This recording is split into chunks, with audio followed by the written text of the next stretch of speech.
Vasudevaya. Om Namo Bhagavate Vasudevaya. Om Namo Bhagavate Vasudevaya. Om Namo Bhagavate Vasudevaya. Om Namo Bhagavate Vasudevaya. Hare Krishna. Donc nous sommes au Srimad Bhagavatam, chapitre 2, qui s'intitule Les étapes dans le service de dévotion, et verset 19. Tadarajastamo bhava Tadarajastamu bhava. kamalobhadayashchaye Kamalobhadayaschaye. chitayeteranabhidham Chitayeteranabhidham. stitam sattve prasidati. Tamasvasidati. Tadarajastamo bhava Tadarajastamu bhava. kamalobhadayashchaye Kamalobhadayaschaye. chitayeteranabhidham Chitayeteranabhidham. stitam sattve prasidati. Tamasvasidati. Prasidati. Tadarajastamo bhava Tadarajastamu bhava. kamalobhadayashchaye Kamalobhadayaschaye. chitayeteranabhidham Chitayeteranabhidham. stitam sattve prasidati. Tamasvasidati. Prasidati. Veuillez répéter. Tadarajastamu bhava Tadarajastamu bhava. kamalobhadayaschaye Kamalobhadayaschaye. chitayeteranabhidham Chitayeteranabhidham. stitam sattve prasidati. Tamasvasidati. Prasidati. Tadarajastamu bhava. Tadarajastamu bhava Kamalobhadayaschaye. kamalobhadayaschaye Chitayeteranabhidham. chitayeteranabhidham Stitam sattve prasidati. stitam sattve prasidati. Traduction et commentaire. Dès que dans le cœur, le service de dévotion s'établit, la concupiscence, l'envie, la colère, la haine et l'illusion qui surviennent des influences de la passion et de l'ignorance n'affectent plus le mental. Le dévot est alors fixé sur la forme du Seigneur. Il développe l'attachement pour lui et il devient parfaitement satisfait. Commentaire. Srila Vishwanath Chakravarti Thakur explique que l'apparition du goût pour le chant et l'écoute et pour d'autres procédés dévotionnels marque l'étape de ruchi, le goût, qui implique la diminution du goût pour le plaisir lié aux objets d'essence. Le mental n'est plus alors transformé par l'agitation de la concupiscence, de l'envie et d'autres qualités telles que la colère, l'illusion et la haine qui proviennent de l'influence des modes de la passion et de l'ignorance. Ruchi produit rapidement un profond attachement pour les activités dévotionnelles. L'exemple suivant permet de comprendre cette étape. La jaunisse dérègle le fonctionnement du foie, affecte le sens du goût et fait que le sucre devient amer, donc désagréable. Pourtant, le sucre candi est lui-même le remède à cette maladie. Comprenant cela, un malade en absorbera tous les jours même s'il est amer. Comme le sucre le guérit de la maladie, il retrouve aussi le goût agréable du sucre. De même, en chantant et en écoutant les gloires du Seigneur, un dévot se libère de la jaunisse de l'ignorance et finit par prendre goût à ses activités. Durant l'étape précédente, le mental était transpercé par les flèches acérées de la concupiscence, de l'envie. Or, avec l'apparition du ruchi, un dévot devient comme une abeille savourant le fruit du nectar du Srimad Bhagavatam. Il demeure constamment dans la compagnie des dévots, s'entretenant avec eux des divertissements du Seigneur, s'en délectant et les glorifiant exclusivement. Il prend refuge dans le Saint-Dham, lieu où Krishna accomplit ses divertissements, et s'établit dans le pur service de dévotion. Il commence à goûter la plus extraordinaire et inimaginable félicité. Après cela, le mental devient attaché au Seigneur, qui est au-delà des influences de la nature matérielle. Cette étape est Ashakti.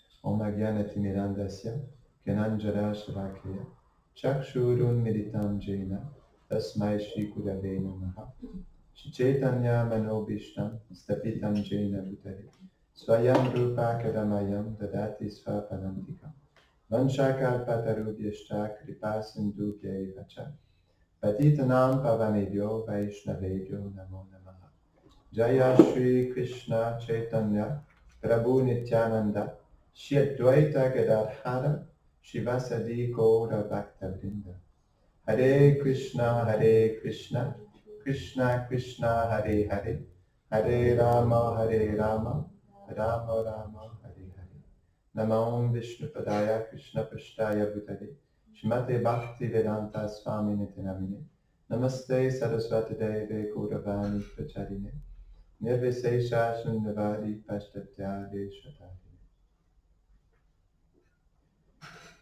Donc ce verset et le verset précédent explique, on pourrait dire même ce chapitre en entier, explique les étapes dans le service de dévotion. On en parlait un peu plus hier.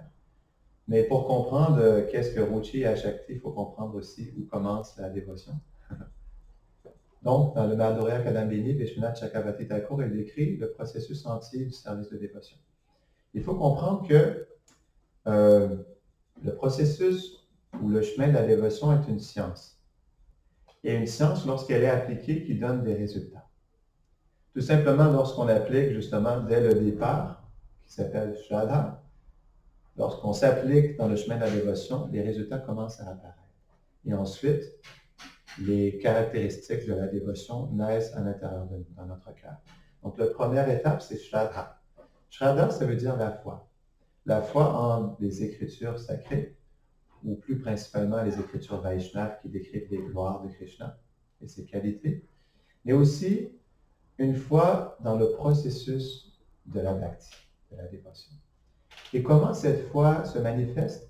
Elle se manifeste dans l'association des dévots, qui s'appelle Sadhu Sangha, c'est la prochaine étape. Donc, à travers l'association des dévots, peut-être auparavant, dû à nos vies passées, on peut avoir une foi, on pourrait dire, spontanée dans les Écritures et dans les Vaishnavas. Mais pour que cette foi s'approfondisse, elle doit s'approfondir dans l'association des Vaishnavas. Pourquoi? Parce que les Vaishnavas ont Krishna dans leur cœur. Et comme eux déjà ont une foi et sont dans la pratique de la dévotion, ils nous donnent justement, par leur propre expérience et par leur attachement à Krishna, nous donnent le goût aussi de servir Krishna. C'est ce qu'explique Srila Prabhupada dans le Nectar de la dévotion. Il explique en réalité que la bhakti commence lorsqu'on a le désir de servir Krishna. C'est là où la bhakti commence réellement. Mais comment est-ce qu'on peut développer ce désir si ce n'est dans l'association des Vaishnavas? L'association est la chose la plus importante. Bhaktivinoda Thakur, il décrit que la nature que nous avons, ou plutôt l'association des gens que nous prenons, transforme complètement notre nature. Donc, si on s'associe avec des musiciens, nous deviendrons musiciens. Si on s'associe avec des bouddhistes, on deviendra un bouddhiste. Et si on s'associe avec des Vaishnavas, on développera aussi les qualités Vaishnavas. Donc, c'est tout simplement une question d'association. Et justement, l'association fait que, comme les Vaishnavas, ils ont Krishna dans notre cœur, cette dévotion qu'ils ont pour Krishna, on pourrait dire, vient teindre notre cœur de la couleur de leur dévotion.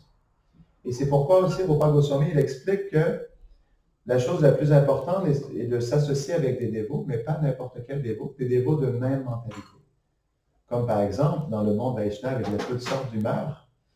Et Rupa Goswami indique qu'on devrait justement s'associer avec les Vaishnavas qui ont une humeur similaire à notre aspiration personnelle. Donc, on expliquait en premier Shraddha, la foi dans les Écritures et dans le processus de la dévotion. Et le plus on s'associe avec eux, le plus cette dévotion va naître.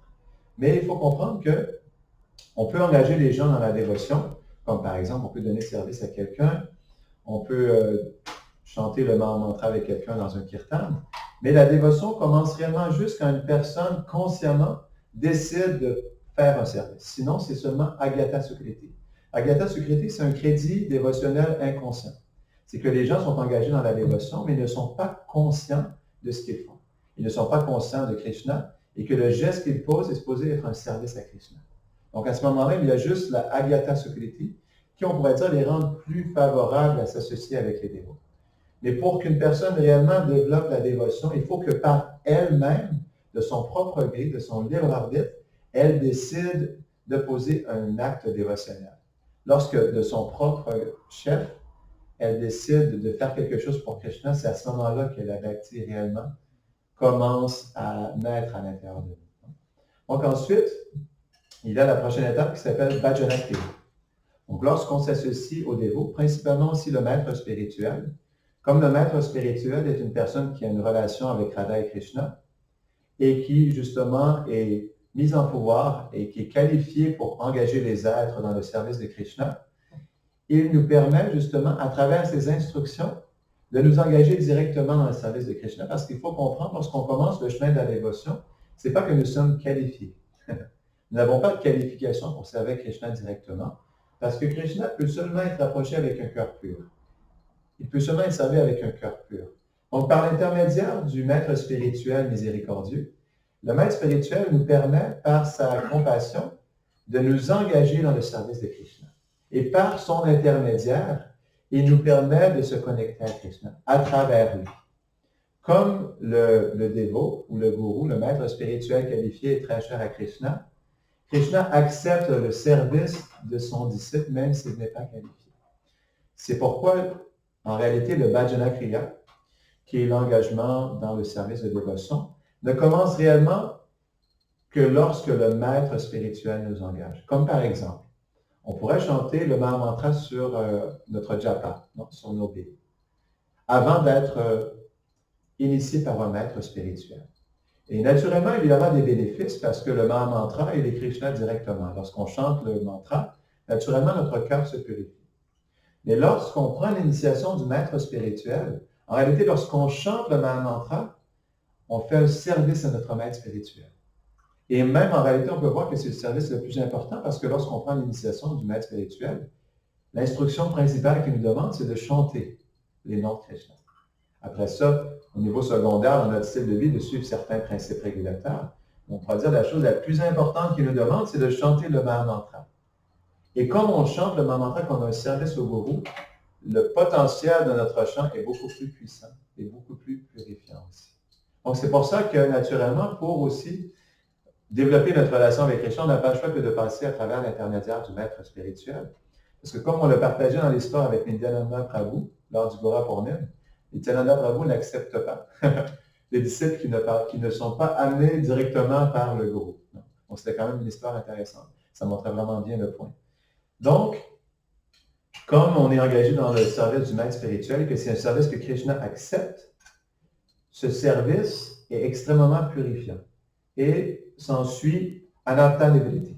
Anartha-Nivriti, c'est l'étape où on purifie notre cœur. C'est la purification des anarthas. Les anarthas, ce sont des choses indésirées à l'intérieur du cœur. On pourrait dire des mauvaises herbes qui ont poussé et qui ont profondément posé leurs racines à l'intérieur de notre conscience. Et c'est là où justement, le service de dévotion, il est merveilleux parce qu'il nous permet à la fois on pourrait dire principalement de développer notre relation avec Krishna, mais aussi à travers cette pratique, il permet de purifier notre cœur et d'enlever tous les éléments indésirables. C'est pourquoi en réalité, c'est expliqué que lorsqu'on accomplit le service de dévotion, on n'est pas nécessairement ou obligatoirement obligé d'essayer de faire des choses en externe pour changer sa personne. Essayer de faire des efforts personnels pour justement développer des qualités. Parce que naturellement, si on accomplit le service de dévotion et qu'on développe notre amour pour Krishna, on pourrait dire les deux premières caractéristiques de la dévotion sont la destruction des éléments défavorables, comme par exemple on expliquait les anarthas, et le début, ou plutôt l'apparition de qualités divines qui se manifestent à l'intérieur de nous. Donc naturellement, juste en accomplissant le service de dévotion, comme le cœur se purifie et comme la nature de l'âme se manifeste dans sa relation avec Krishna, toutes les qualités de l'âme se manifestent naturellement aussi. Donc ensuite, après Anartha Nivriti, ou même je pourrais dire, quelque chose qui est intéressant, c'est que ce n'est pas lorsqu'on passe dans les différentes étapes du chemin de la dévotion, ce ne sont pas des boîtes. On ne saute pas d'une boîte à une autre. Au début, j'étais à Shraddha, ensuite je saute à Sadhu Sangha. Non, après ça, je saute à Bhajana Kriya. Non, en fait, toutes ces étapes restent. C'est ça qu'on expliquait dans une autre classe, c'est que la plante de la bhakti, elle est particulière parce que, comparé à une plante ordinaire, la plante ordinaire perd ses aspects du début. Donc, au départ, il y a 2 petites feuilles qui disparaissent avec le temps. Tandis que la fleur, ou plutôt la plante de la bhakti, toutes la tige, ensuite les 2 petites feuilles, ensuite d'autres feuilles, restent toujours. Mais c'est juste qu'en fait, la différence, c'est que ces feuilles prennent de la maturité. Donc, au début, il y a Shraddha, mais lorsqu'on s'associe davantage avec les dévots, la foi prend de la maturité, devient de plus en plus inébranlable, non? Qui nous amène à Nishta, non? La foi, on pourrait dire, indestructible. Et aussi, le plus on s'associe, le plus on est engagé dans le service de dévotion, et le plus on s'engage dans le service du maître spirituel, le plus notre cœur se purifie. Et c'est même expliqué qu'Anartha Nivritti, c'est quelque chose qui, on pourrait dire, s'étend sur notre vie entière. On expliquait ça hier. Lorsqu'on accomplit le service de dévotion, on ne doit pas être déçu ou désespéré si même après 1 an, 5 ans, 10 ans, ou 20 ans, ou 30 ans de pratique, il y a des choses qui remontent à la surface. Pourquoi? Parce que le corps, ou plutôt, je ne dirais pas le corps grossier, mais le corps subtil qui nous amène d'un corps à un autre, est imprégné de toutes nos vies passées. Donc, il y a beaucoup de bagages et d'impressions dans le corps subtil. Donc, naturellement, lorsque le cœur se purifie, il y a tellement de choses que nous ne sommes pas conscients. Même chez la Prabhupada, il expliquait, si vous auriez la vision de tous vos désirs matériels, vous perdriez connaissance sur le champ. Vous perdriez conscience. Tellement ils sont intenses, ils sont laids, ils sont mauvais. Parce que le cœur, il est rempli de mauvaises herbes. Mais on pourrait dire que c'est même une miséricorde de Krishna, le fait qu'on ne se rappelle pas de nos vies passées et le fait qu'on ne se rappelle pas de nos désirs aussi. Donc en réalité, c'est à la fois une miséricorde et non, parce que même Srila Prabhupada, il explique aussi que lorsqu'à un moment donné, Krishna nous révèle tous nos désirs, c'est en réalité une miséricorde aussi parce qu'il nous permet de faire face directement à tous nos plus grands démons. Et parce qu'on les perçoit, on peut maintenant travailler sur eux. Et on peut graduellement s'en dégager. Parce que des choses, des fois, qui sont tellement dans l'inconscient qu'on n'est pas capable de percevoir nos attachements. Donc, naturellement, Anartha Nivritti, c'est même expliqué. Et ça, c'est intéressant. C'est pour ça aussi, on ne doit pas être découragé dans le service de dévotion parce que, de toute façon, la purification, elle se fait même jusqu'à temps qu'on voit Krishna face à face. C'est décrit comme, par exemple, c'est expliqué dans la dernière reportée qu'on a expliqué hier, il y a des anarthas ou des mauvaises habitudes qui viennent du chant offensif du Saint-Nom. Lorsqu'on chante, mais d'une manière offensive. Ça apporte des mauvaises choses, on pourrait dire des mauvaises habitudes, des choses qui s'installent à l'intérieur de nous. Et Vishwanath Chakravarti Thakur, il explique dans le Madhurya Kanamini que même lorsqu'on voit, c'est juste au moment où on voit Krishna face à face, lorsqu'on a le darshan de Krishna, que toutes nos offenses ou toutes nos anarthas sont complètement détruites à la racine.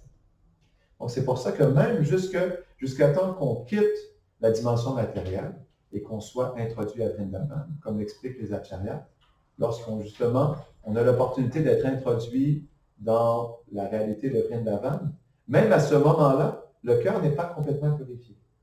Et il faut voir, par exemple, avec comment ça s'appelle dans ce sens? Les Kanyakumari, c'est ça, si je me rappelle bien. Donc les Kanyakumari, c'était des gopis qui, dans leur vie précédente, venaient des sages qui ont rencontré Ramachandra dans la forêt et qui avaient le désir d'adorer le Seigneur dans une humeur conjugale. Non? Donc, il y a différentes personnalités, même les Védas, qui sont venues sur la forme de gopis aussi, de copines de Krishna. Donc, il y a plein de personnes qui sont introduites à Vrindavan, mais qui ne sont pas nécessairement pleinement purifiées. Comme par exemple, lorsque Krishna accomplit la danse rasa, qui est une danse qu'il fait quotidiennement avec les gopis, qui est une danse qui est très dévotionnelle, il y a certaines gopis qui n'étaient pas en mesure de rencontrer Krishna. Donc ça, c'était à Vrindavan, à Vrindavan manifeste sur cette terre. Ils n'étaient pas capables ou ils n'étaient pas encore qualifiés ou complètement purifiés pour être introduits dans la danse rasa.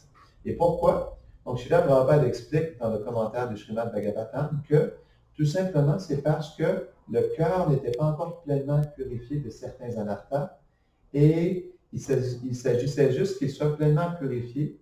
Donc à ce moment-là, même certaines d'entre elles ont quitté leur corps, dû à la séparation de Krishna, parce qu'elles n'étaient pas en mesure de le rencontrer la nuit. Et certaines ont quitté leur corps, et ça a été le moment définitif où ils ont été complètement purifiés pour être introduits justement à Goloka Vrindavan.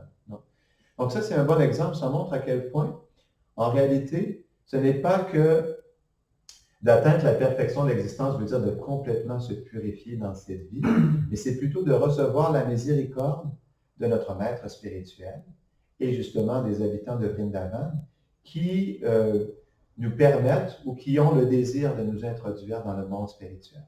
Et c'est là où c'est quelque chose de très intéressant, parce que oui, on parle des étapes dans le service de dévotion, mais en réalité, ultimement, après Nishta, ce n'est qu'une question de miséricorde. Donc, par nous-mêmes, nous pouvons nous rendre jusqu'à Nishta, qui est la prochaine étape après Anartha Nivritti. Donc, Nishta, c'est l'étape de la foi inébranlable. Donc, à cette étape, il y a une foi indestructible envers Krishna, ses associés et les écritures Vaishnava. Donc, il n'y a rien, il n'y a absolument rien, peu importe les tests que l'énergie matérielle de Krishna nous envoie, il n'y a rien qui peut, on pourrait dire, défaire notre foi envers Krishna, parce qu'il y a une relation qui s'installe, et il y a un goût aussi qui s'installe, qui fait que nous devenons de plus en plus attachés à Krishna. Et donc, c'est intéressant aussi parce que c'est expliqué que oui, par nous-mêmes, on peut se rendre jusqu'à Nishta, à avoir cette foi. Mais lorsqu'on parle de Ruchi, qui était discuté dans ce verset, Ruchi veut dire d'avoir un goût profond pour Krishna. Lorsqu'on parle de Ruchi à Shakti, donc on expliquera un peu plus, mais les étapes suivantes ne dépendent que de la miséricorde de Krishna. Donc, pour avoir, Ruchi veut dire un goût pur dans le Saint-Nom. Donc, le nom de Krishna, il est complètement pur, il n'est jamais contaminé. C'est comme un soleil, on expliquait ça hier, c'est comme un soleil qui brille. Donc, comme Krishna, il est directement le nom, il est non différent. Et comme même le nom, comme c'est Krishna, il est encore plus miséricordieux, parce que Krishna, on ne peut pas le voir directement, mais le Saint-Nom, on peut le chanter, et on peut l'expérimenter, et on peut l'entendre. Et de toute façon, c'est Krishna directement. Donc, dans ce sens, Nami, c'est le possesseur du nom Krishna, et Nama, c'est le nom Krishna. Donc, comme il est très miséricordieux, lorsqu'on le chante, nous avons l'expérience de Krishna. Mais la réalité, c'est que, pourquoi se fait-il que nous n'avons pas toujours du goût pour le chant du Saint-Nom, ou que le goût ne soit pas grandissant? C'est tout simplement parce que nous commettons des offenses dans le chant des Saints-Noms. C'est expliqué encore dans la dernière table rapportée, les 10 offenses envers le Saint-Nom, qui, on pourrait dire, recouvrent notre expérience du Saint-Nom. C'est comme un nuage qui couvre le soleil et qui ne permet pas au soleil de nous partager ses rayons lumineux et de réchauffer notre cœur. Tout simplement parce que c'est couvert par nos offenses. Mais ça ne change pas du tout la qualité du Saint-Nom ou sa pureté. Donc, ensuite, il y a Ruchi, donc on expliquait. Ruchi, c'est quand il y a un goût profond pour le Saint-Nom. On devient complètement absorbé à chanter le Saint-Nom parce qu'il y a un goût profond. Si on voit les différentes étapes, on peut voir ça comme par exemple un pourcentage. Lorsqu'on est à Shraddha, on pourrait dire que dans notre vie ou dans notre cœur, comme il y a un espace, il y a 10% d'espace pour Krishna et 90% d'espace pour Maya, qui est l'énergie matérielle. Et lorsqu'on avance, on pourrait dire à Sadhu Sangha, comme on s'associe avec des Vaishnavas, qui nous donne l'expérience de Krishna. Krishna commence à prendre plus de place dans notre cœur. On pourrait dire après ça, c'est 20% Krishna et 80% Maya. Donc, le plus on s'engage dans le service de dévotion, donc le cœur se purifie, on pourrait dire qu'il y a 40% de Krishna dans notre vie, 60% de Maya. Donc, c'est juste pour montrer un peu plus pratiquement, concrètement, comment justement Krishna, graduellement, le plus le cœur se purifie et le plus on développe un goût pour Krishna, le plus Krishna prend de la place à l'intérieur de nous. Et c'est pourquoi au départ, naturellement, lorsqu'on commence dans le service de dévotion, comme Maya est plus présente dans notre conscience, on est plus absorbé dans les choses matérielles externes. Et on a plus de désir envers ces choses. Et le plus on avance dans la dévotion, le plus on transfère nos désirs à un désir de vouloir servir Krishna et de développer une relation avec lui. Donc, c'est vraiment quelque chose de graduel. Mais comme on s'engage dans le processus, le cœur se purifie et Krishna se manifeste de plus en plus dans notre vie. Donc, Ruchi, c'est un goût profond qui même en fait nous rend esclaves. Comme on peut voir, on pourrait dire un ruchi matériel, il y a des gens qui sont complètement accros à certaines choses. Hein. Il y a des gens qui sont accros à la drogue, à l'alcool, à l'argent, aux jeux de hasard. Donc, il y a des addictions profondes qui poussent les gens à complètement tout sacrifier, non? Juste pour avoir ce goût. On pourrait dire que c'est aussi un ruchi, mais matériel. Hein. C'est le même principe avec le ruchi spirituel, c'est qu'on devient complètement accro parce qu'il y a un goût profond qui nous rend esclaves de goûter constamment, en fait, le chant du Saint-Nom ou la présence de Krishna. Donc après ruchi, il y a ashakti. Ashakti, comme il y a un profond goût, et comme on commence à expérimenter davantage Krishna à travers son nom, on devient profondément attaché à lui, ashakti. Et ce qui est intéressant, c'est d'expliquer par Vishwanath Chakravarti Thakur qu'avant ashakti, ce n'est pas Krishna directement qui est de l'avant dans notre vie, mais plutôt notre bhajan. Ce qui est primaire, c'est l'accomplissement du service de dévotion. Ce n'est pas Krishna lui-même la personne. C'est plutôt, OK, je vais chanter mes tours. Je vais adorer les mortis. Je vais prendre prashad. Je vais lire la Bhagavad Gita.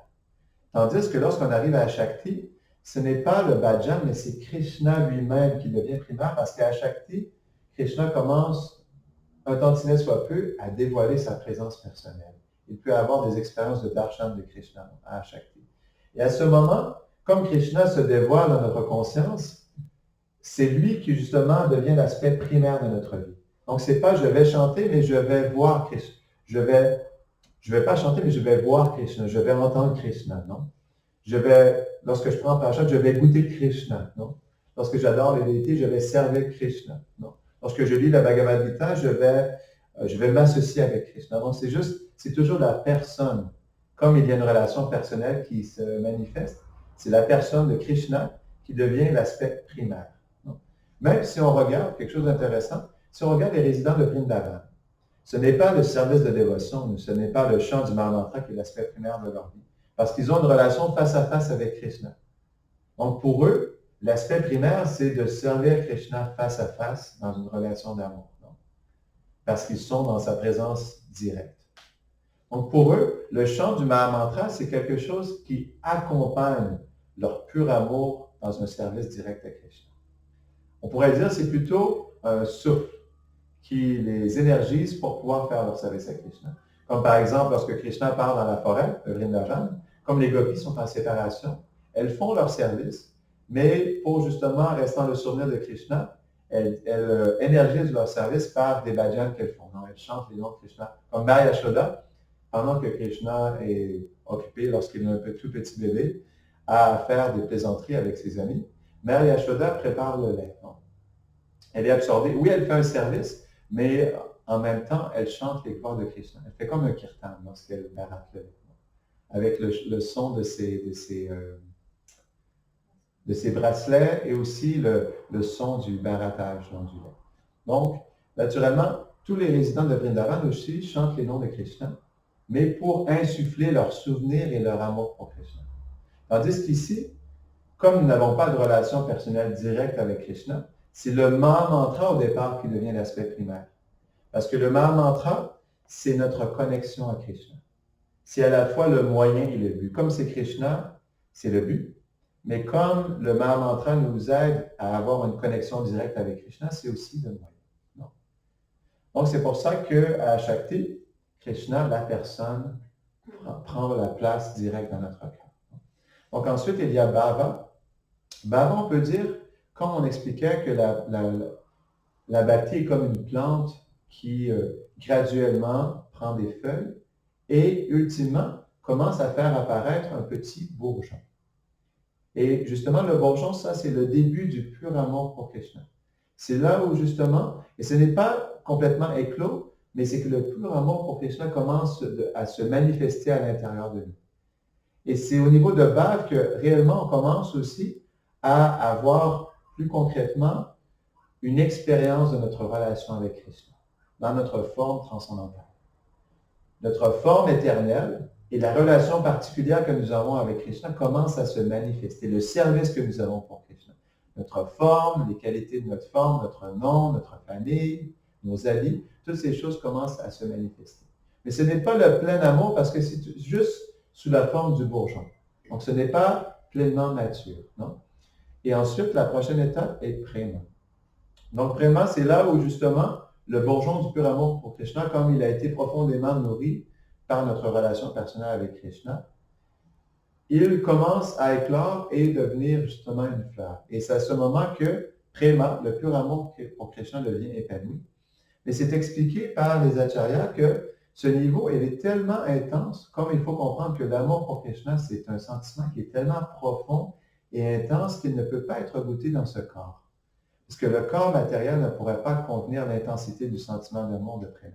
C'est juste pour montrer à quel point les sentiments d'amour pour Krishna, lorsqu'ils sont dans leur pure forme, qu'on appelle Prema, ne peuvent pas être vécus dans ce monde matériel. Parce qu'ils sont d'une toute autre qualité et catégorie. Non? Et c'est à ce moment, justement, Prema plutôt veut dire lorsque nous sommes introduits dans le monde spirituel, dans notre forme éternelle, une forme qui peut contenir des sentiments d'amour illimités. C'est ce qui est expliqué. Parce que Krishna, il est illimité. Il nous permet de goûter ces sentiments d'amour illimités, mais aussi, nous, de partager des sentiments d'amour illimités envers lui, même si nous sommes tout petits. Parce que de toute façon, pour relationner avec Krishna, comme il est infini, Krishna nous donne justement la facilité à travers un corps spirituel transcendantal de justement pouvoir relationner avec lui au niveau de l'infini. Et donc, il y a plusieurs choses qu'on pourrait dire, mais lorsque le dévot est à Prema, c'est même expliqué que Krishna, à travers les sens du dévot, manifeste directement sa présence, à travers la vue, à travers l'odorat, à travers l'ouïe, à travers le toucher. Krishna se manifeste directement dans les différents sens du dévot et lui donne son expérience directe. Ça, c'est ce qui est expliqué au niveau des Premas. Mais c'est un très beau livre, le Madhurya Kadambini, lui donne vraiment une belle introduction dans le chemin de la dévotion qui nous mène jusqu'à Prema. Et le dernier chapitre, il explique des détails vraiment intéressants sur l'expérience du dévot dans Prema. Je vous incite à regarder le dernier chapitre, si vous voulez voir un peu plus. C'est très inspirant de voir à quel point Prema, c'est une plateforme extraordinaire. À quel point c'est justement, on pourrait dire, l'expérience la plus profonde qu'une âme peut expérimenter. Parce que les descriptions que Vishwanath Chakravarti Thakur donne du dévot à Prema sont vraiment merveilleuses. Comment Krishna se manifeste et comment justement le dévot, il est tellement pris de cette expérience de Krishna qu'il voudrait avoir des millions d'oreilles pour entendre la flûte de Krishna. Il voudrait avoir des millions de doigts pour toucher le corps de Krishna. Il voudrait avoir des millions de yeux pour voir la forme de Krishna. Non? Il voudrait avoir des millions de nez pour sentir la fragrance du corps de Krishna. Tellement Krishna, il est illimité. Et Krishna, même, c'est expliqué au niveau de Prema, Krishna même, lorsque, par exemple, il donne son expérience au niveau de l'odorat, il fait que tous les sens du dévot deviennent connectés à l'odorat et expérimentent justement la fragrance du corps de Krishna. Donc, c'est assez intense. C'était juste pour expliquer un peu justement le chemin de la dévotion et pour montrer à quel point c'est quelque chose de scientifique et concret. Donc, on pourrait dire, l'amour de Dieu dans différentes religions est expliqué. Mais Srila Prabhupada, il explique que la meilleure religion est celle qui nous aide à comprendre comment développer notre relation d'amour avec Dieu. Et c'est là qu'on doit voir justement dans notre pratique spirituelle comment on peut avoir les outils personnels pour pouvoir justement développer notre relation d'amour avec Krishna. Et ça, c'est quelque chose de complètement scientifique et applicable. Si on applique le processus, il y a des résultats concrets. Parce que de toute façon, la bhakti, elle est tellement puissante et intense elle pousse justement le dévot. C'est ça qui est intéressant. Comme on expliquait qu'à partir de Ruchi, ce n'est que par la miséricorde de Krishna qu'on peut aller plus profondément. Non? De toute façon, la dévotion, elle est tellement puissante, et comme c'est la nature de l'âme de faire un service d'amour à Krishna, elle pousse le dévot justement à des niveaux supérieurs. Ce n'est qu'une question de temps. Parce que Krishna, il est infiniment fascinant. Personne ne peut, on pourrait dire, personne ne peut s'enfuir du charme de Krishna. Pourquoi? Parce que c'est expliqué. Krishna, pourquoi il est spécial? Il est Bhagavan. Non? On pourrait dire il est l'aspect personnel de la vérité absolue.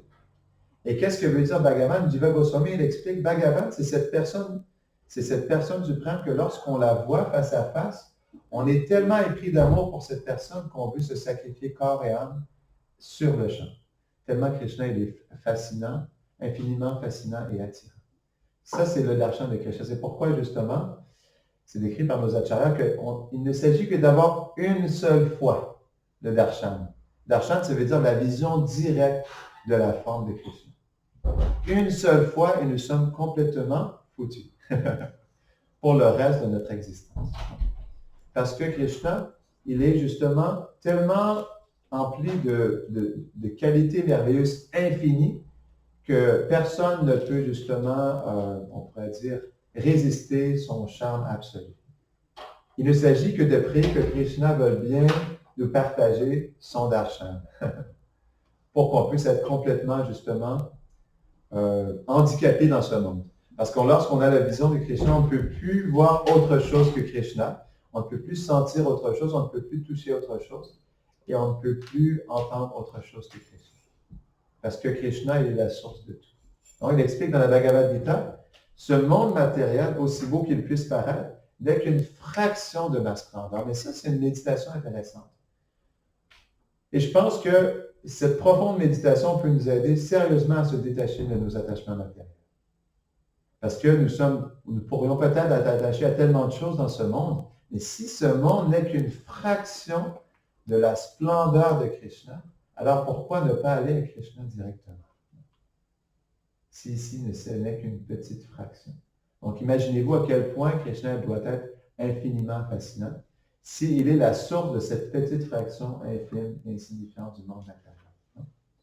Et c'est expliqué aussi, je vais juste partager quelque chose au sujet de l'expérience transcendantale. C'était dans le commentaire, il parlait aussi du fait d'avoir du goût et d'expérimenter Krishna. Et quelque chose qui est intéressant, c'est que il faut comprendre aussi que même dans notre expérience personnelle, on peut percevoir que notre expérience de bonheur et de satisfaction, elle est très limitée.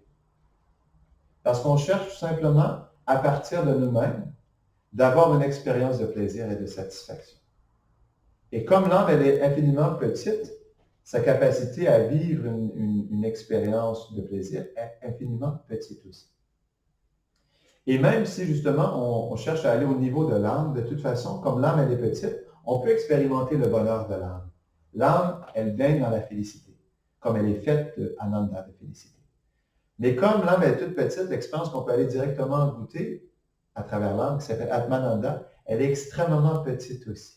Et même si on va dans le bonheur de Brahman, Brahmananda. Donc Brahman, c'est l'énergie de Krishna qui, on pourrait dire, qui contient toutes les qualités de ce monde. Donc même en s'absorbant dans Brahman, on a tellement une petite expérience comparée au pur amour de Krishna. C'est même expliqué que Brahmananda, l'expérience du Brahman, est comme la moitié d'une graine de moutarde comparée à l'océan infini du pur amour de Krishna. Et même expliqué que toute l'expérience de plaisir dans ce monde, c'est de les réunir en une chose, et comme une toute petite graine aussi comparée à l'expérience du pur amour pour Krishna. Donc, de toute façon, dans tous les cas, pourquoi ne pas retourner à Krishna, non? Comme c'est lui qui satisfait nos désirs. Non? Il explique dans le deuxième chant du Bhagavatam que vous soyez remplis de désirs matériels, que vous n'ayez pas de désir ou que vous désiriez la libération. Pourquoi ne pas vous abandonner à moi? Car de toute façon, c'est moi qui donne le résultat de vos désirs. Non? Comme de toute façon, c'est lui qui nous donne les expériences dans ce monde, et comme de toute façon, l'âme, comme elle est toute petite, elle est faite elle ne peut pas vivre séparée des énergies de Krishna. Comme elle est infiniment petite, elle est obligée de dépendre des énergies de Krishna. Comme dans ce monde, on dépend de l'énergie matérielle pour être dans ce corps de matière. Donc, on dépend toujours des énergies de Krishna. Le point, c'est de voir dans cette vie comment on peut plus dépendre de l'énergie spirituelle de Krishna. On appelle ça Yogamaya, l'énergie interne. Et cette énergie interne, elle devient manifeste dans notre vie lorsqu'on s'engage dans le service de dévotion. Parce que le service de dévotion est une personne aussi, Bhakti Devi, qui est Radharani.